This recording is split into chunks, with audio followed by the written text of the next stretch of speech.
Welcome back to Blog Access 101. I'm your host, Young Abachi. This is episode 230. Remember, subscribe to our YouTube, Apple Podcasts, and Spotify by searching Blog Access 101. I'm here today with my co-host, Kayla. What up, Kayla? Hey, how you doing today? Pretty good yourself? I'm doing good. Yeah, we'll jump right into it with the first topic with the Aces and Liberty. I had them in one of my parlays, like this YOLO parlay. I had like 9 teams on. I knew it was a must-win game for them on Friday because if not, they was gonna go down 3-0, which wouldn't have been good for them. Um, what was your thoughts on the game?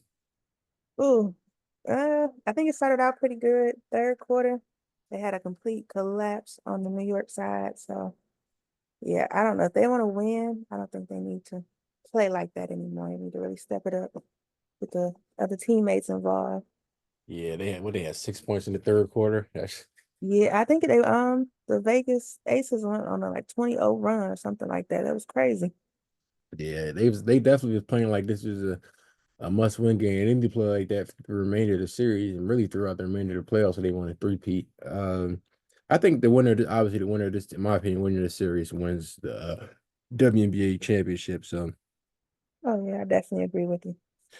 but yeah, from when I was looking at the game, I know Jackie Young was having her way out there. She had like 24 points against Liberty. Mm, That's what they need continue to need for her to go off. I know they shut down Sabrina Ionescu. I know that's not going to happen consistently where she had what like 5 points, but if they can find a way to contain her and cause havoc and make her make erratic decisions, that could be the reason why they win this semifinals, going to the championship, and probably win that as well if they get through the series. yeah, I definitely agree with you. I definitely agree with you. And if Uh, he wants to okay. win, I think they need to get the other players involved for sure. Yeah, then Chelsea Gray, she had an okay game. Asia Wilson's still gonna have she had 19 and 14, which is another big game for her, which we all custom used to seeing her play. Mm. Just the other, I wouldn't say role player, but the other perimeter players is the one that's going to be the factor, like with Kelsey Plum, Jackie Young, Chelsea Gray, and what else? Stewie had what 19 points and six. That was a good game for Stewie, but obviously you typically need a bigger game, especially in this magnitude, playing against a team that you've always had trouble against beating in the playoffs, Hmm. which is the Aces. So this is obviously a revenge series for them, as they play how they played in the first 2 games back in New York. We'll see how they play again against the Aces today on Sunday, what 3 o'clock, to see how they bounce back with that game. Because if not, they go back to New York for that game 5, this deciding game, which I feel like it's going to happen. So yeah, I'm not being honest with you. yeah. I know this wasn't on the list, but Philadelphia Phillies, please remember how to hit the ball today. I don't know how. Please. It was up seven. We was up 1-0 for 7 innings. Wheeler damn near pitched a damn near perfect game. I knew he was tired. I knew it was a smart decision to take him out after that 7th inning. But if had I known that our relief pitchers are gonna come in and play like that, he might have just stayed for another inning because I don't think he would have did worse than that. Oh, for sure. You guys probably could have won it. So keep our fingers crossed though for the Phillies going forward. Yeah, that's one way to look at it. Because Trey Turner, 0 for 4. And people get mad when I said we probably should let him go somewhere else and take Otani this year when he came. But because Otani would he had a homer in his first game in the Mm. playoffs with the Dodgers, so yeah, that would have looked real good for us. But Yeah, it would have. Otani had a great first 3 innings. yeah, we would have had another solid pitcher. I mean, I know he's not pitching this year, but he's back to pitching next year. But things happen how they're supposed to happen. Hopefully, we bounce back and win today. But yeah, let's jump to the Davante Adams trade talk. I know Antonio Pierce liked a post last week about rumors that Davante Adams might get traded, and they said they never really even talked, which is even more crazier to me. It shows how dysfunctional the Raiders organization is as a franchise because I don't understand why your head coach is liking anything when you know it's going to bring they're gonna blow it out of proportion. So I feel as though either he was doing that intentionally to uh piss off Davante Adams, or he was trying to get them to finally make a trade. I think it was probably more so to get under his skin. The Raiders have been very like dysfunctional like the Yeah, past. year or so. So I think it definitely was to get under his skin, maybe. Yeah, the crazy thing is I like Antonio Pierce, but I was like, yeah, that was a bozo move right there. But I like the wide receiver. They got Trey Tucker. But if I'm Davante Adams, I'm definitely everybody keep talking about the Jets or even going back to the Saints because he played with Carr. But we saw what Carr done when he was in Oakland when he threw them. Well, I guess now Las Vegas, but back then it was Oakland where he threw them erratic picks. During the game. I don't know if you watched like the receiver show on Netflix, but I just been watching it. And the few ones they showed of Davante Adams is just Derek Carr throwing picks in the red zone and at the end of the game. And it's like, yeah, I don't think he want to go back to that. Um, and I think he knows Aaron Rodgers is not the same Aaron Rodgers he was back in Green Bay. Shit, it's not even the University of California Aaron Rodgers. Father time definitely is caught out to him. So I think for me personally, I feel like his best chance if he really wants to go win is Baltimore. I think they have some cap space. Or I would even say Detroit. They got a lot of I think they got like over 40 million cap space. You got Jared Goff, Amon St. Brown, then you got Laporta, then you got the two running back monster they got over there with Gibbs and Montgomery. So that would be I feel like he would be the missing piece. Um, I don't know if people would be cool with playing. I don't know. I could say he'd be the number two, but I mean, I feel like they would give him the number one just based off his name and status. But I definitely Amon St. Brown is to me the number one wide receiver over there. Um, but we got to see how Davante Adams like hamstring injury is. Uh, even if there even is a hamstring injury, honestly, they might just be doing it to hold him out so he don't get injured, and they can finally make a trade. Both sides can be happy with the results. But what's your thoughts? I think I like him more so on the Ravens. Not saying I don't like Davante Adams, but I don't know if he really. I think he fit well for my team, but at the Mhm. same time, it's just we have so many receivers, and the ball goes so many different places. I don't know if he really fit in too great with No, that's right. Yeah, I do got Jameson Williams, and he's finally starting to remember how to play football again. Uh, Oh, don't do JMO like that. I mean, I know he got some suspension the first year, then last year was okay. So I feel like he's finally getting his feet under him. Uh, Yeah. Everybody was trying to figure out how they was talking about some. I remember people saying when I drafted Montgomery in fantasy, they was like, "Oh, he's going to get phased out because it gives." And luckily, they run into two running back set where they keep subbing each other out. At least they get like equal carries for the most part, Mm. which is good for me because I know Montgomery is always going to be that what's that? Goal line back, get the ball, which I really need for him to just score touchdowns. And if he gets some have big rushing game, that's cool too. I definitely need them touchdowns. I'm trying to think of another team that could use him. That's a potential playoff team or a Super Bowl contender because that's definitely what he's looking for now. Oh, I'm tripping. Kansas City, they lost Rashee Rice. They definitely can use a Davante Adams over there because they've been I don't they quiet as kept they're not going to admit it, but they definitely looking for another Tyreek Hill type player. Mm. They tried Kadarius Toney because he was a speedy wide receiver. Obviously he didn't pan out what they expect him to be. Rashee Rice is pretty good, but he got injured. Hmm. Uh Worthy, their rookie wide receiver, he's pretty good, but I feel like they need another number one wide receiver. Like we saw that they're able to adjust and still win championship without that marquee wide receiver.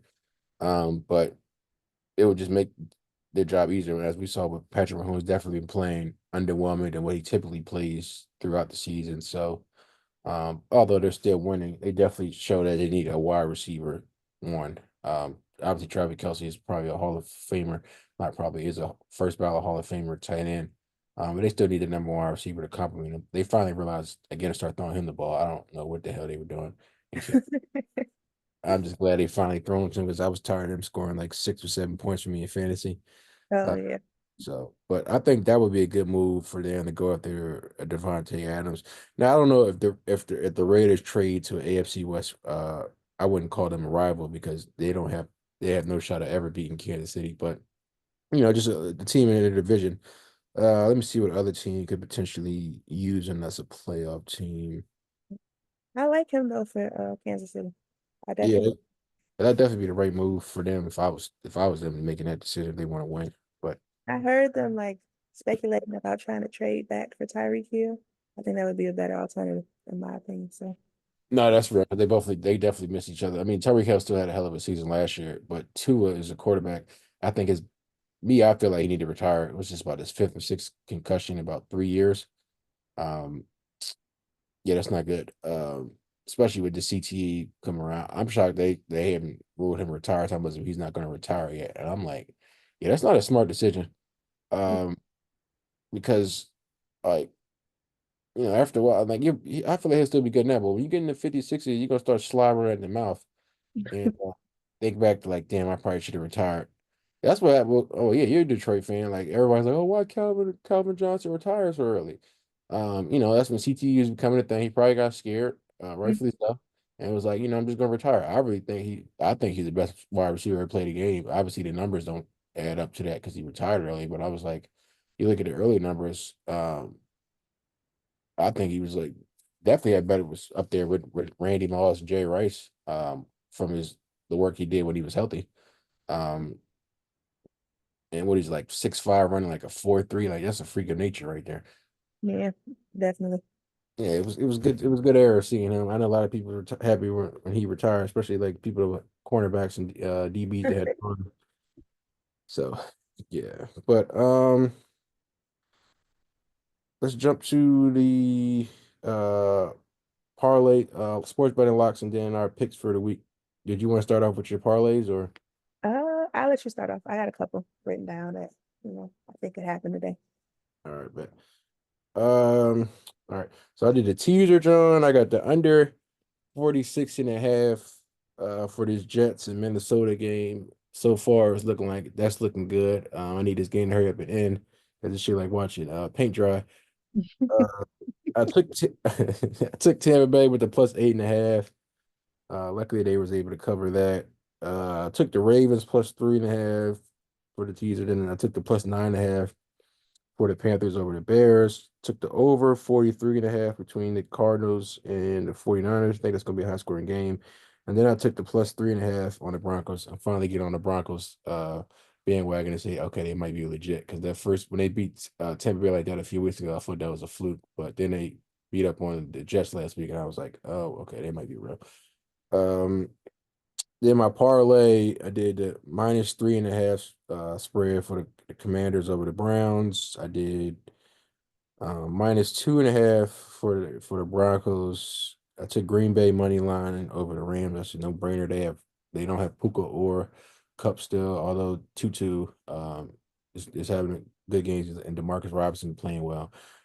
I just don't trust the Rams. They got too many injuries. I'm taking the Steelers minus 1.5 over the Cowboys Sunday night game, and then I'll do my picks, like just regular money line picks for the week. Let's see. So I took the Bucks over the Falcons. We saw that ended. I definitely took the Vikings over the Jets. I took the Panthers over the Bears, Ravens over the Bengals. I'm taking the Texans over the Bills. I feel like Diggs goes off today. That's definitely a revenge game, even though people be trying to say it's just a normal game. That's cap. Uh, Yeah. I'm taking the Colts over the Jaguars, Dolphins over the Patriots. I was hesitant on that game, but I was just like the Patriots are just so damn terrible. Like even with the Dolphins going to be playing, I still gotta take them. I'm taking the Commanders over the Browns. Who would have thought the Commanders would be 3-1 after 4 weeks, other than Washington fans, because they're just delusional. Um, I'm taking the Broncos over the Raiders, 49ers over the Cardinals, Packers over the Rams, taking the Seahawks over the Giants, taking the Steelers over the Cowboys, and I'm taking the Chiefs over the Saints. What are your locks for this week? And then Okay, picks. get into it. I got a couple for y'all. I'm going with Steelers, maybe 2.5 spread. I think it's like plus, or not plus, minus 118 on FanDuel. I just like the way Justin Fields just came in and settled into that quarterback role. And after the loss from last week, I think they can really, get it done tonight against the Cowboys. I'm also going with Pickens anytime touchdown score. He just do. I think he dropped it in the end zone last week, so it's time for him to get one in. And so I think that they'll be today. And then for what is this, Monday? Monday night game, I got Xavier Worthy up 42.5 yards. with Rashi Rice being out, I think Mahomes really, puts him in the forefront. And, he showed what he can do. 9 receptions, 154 yards on the board the first couple of weeks.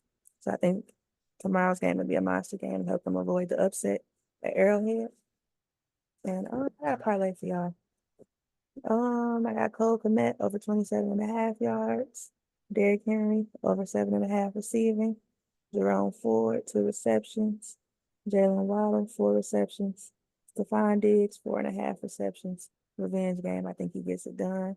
And Christian Kirk for 40 receiving yards. Yeah, they're finally woken up.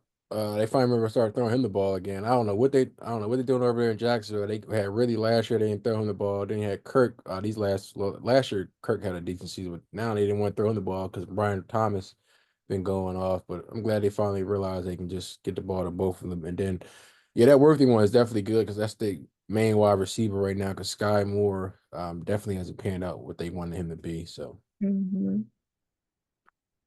Yeah, I'm excited for Xavier Worthy and see what he does tomorrow. Um, I don't know, Travis Kelce. And so I don't know if he really does too much. So I think it'll be a worthy day for sure. All right. And then did you have any the team picks or No, I don't do money lines. Money lines burn me. you said let me just get the spread out there. I feel you, I feel you. Yeah. Yeah, did you want to add anything else? You can let the people know where they can find you on social media. Yeah, for sure. You can find me on Twitter. Make sure my name is right. Give me 1 second.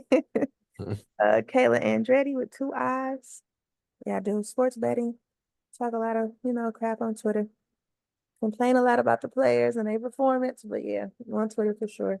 You can probably find my picks in the Discord. So, yeah, All right, appreciate you.